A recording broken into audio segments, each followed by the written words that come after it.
Update 2. I spent my savings to put my boyfriend through medical school. At his graduation party, in front of his family, he announced he was leaving me, saying, "I'm a doctor now. I need a wife who isn't a waitress." I just smiled and toasted to his success. This morning, the medical board called him about his application, and my phone hasn't stopped ringing. He had stolen entire paragraphs, pages even, from a thesis written by a doctor in Sweden.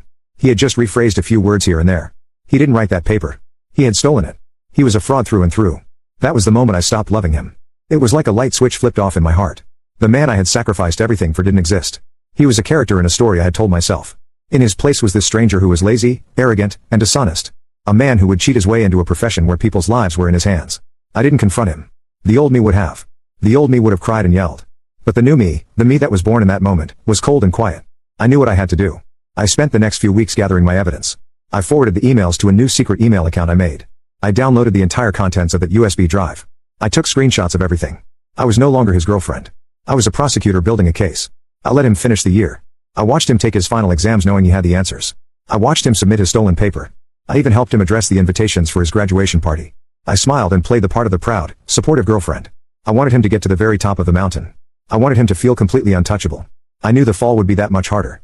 So last night at the party, when he stood up to make his speech, I was ready. I stood next to him smiling while he thanked his family and professors. Then he turned to me. The whole room was watching. And finally, he said, his voice full of this fake emotion, "I want to thank Clara." He paused for dramatic effect. "She's been a huge support, but as we all know, chapters end. My life is moving in a new direction, and that direction requires a partner who is my equal." He took a small step away from me physically, creating a space between us for everyone to see. "I'm a doctor now," he announced like he was the first person in history to ever achieve it. "And I need a wife who isn't a waitress." The silence in the room was deafening. I could see his mother's horrified face, his father's embarrassment, but I also saw a few of his rich friends trying to hide their smirks. This was the punchline to a joke they had all been in on. And then he delivered the final blow, looking not at me, but at the crowd. "A girl like you should be grateful I let you come along for the ride." And that's when I smiled, a real genuine smile, because I knew that a thick manila envelope is sitting in a mailbox addressed to the State Medical Licensing Board. I knew that the ride was about to get very, very bumpy for him. I raised my champagne flute, my hand wasn't even shaking. "To Alex," I said, my voice clear and loud. "May you get everything you truly deserve." I set the glass down, turned around, and walked out of that party. I didn't look back. I didn't need to. I knew the chaos would find him soon enough. And judging by the state of my phone this morning, it has. First update, hey guys, it's been 3 days since I posted. First of all, thank you so much for all the supportive comments. I literally read every single one of them, and it really helped me get through the first day after the party from hell. I pretty much just turned my phone off, ordered a giant pizza, and watched garbage reality TV until I fell asleep. When I woke up, for a split second, I forgot what had happened. I saw the den on the other side of the bed and thought, oh, Alex must have gotten up early. And then it all came crashing back down. And I have to admit, I cried. I think I was crying for the guy I used to love, the one who disappeared a long time ago. But after that, a weird feeling started to creep in. It was relief. For the first time in 6 years, I didn't have to think about someone else's needs before my own. The feeling was so new, I almost didn't recognize it. So, I finally turned my phone back on, and it was a complete circus. I had about 50 notifications. The voicemails from his mom, Eleanor, were a trip. The first one was just her crying, saying, "Clara, please call me. There's been a terrible mistake with Alex's license thing. We need to clear this up." The next one, a few hours later, was way more frantic. I could hear his dad, Robert, in the background. She was saying, "Clara, Alex just got an email from the university. They're reviewing his degree for academic misconduct. What is going on? Did you say something to someone?" The last one was just her sobbing. "He won't come out of his room. Clara, please just tell me what you know." Then there were the texts from Alex. Oh, boy. They were a journey. They started out furious. "What did you do?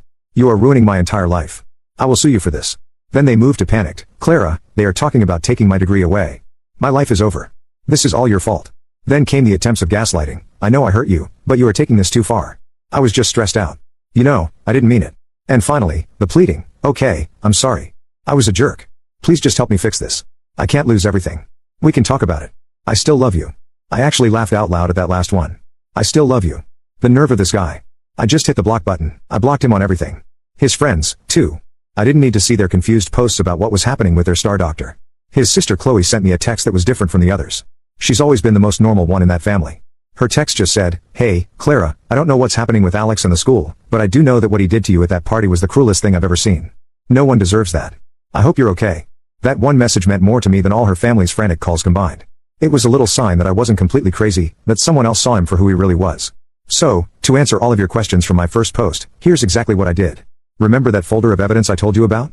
The emails, the proof he bought the exam, the stolen research paper, all of it. Well, I made 2 identical copies. They were beautiful. I had everything organized with tabs and notes. I put them into 2 big mailing envelopes.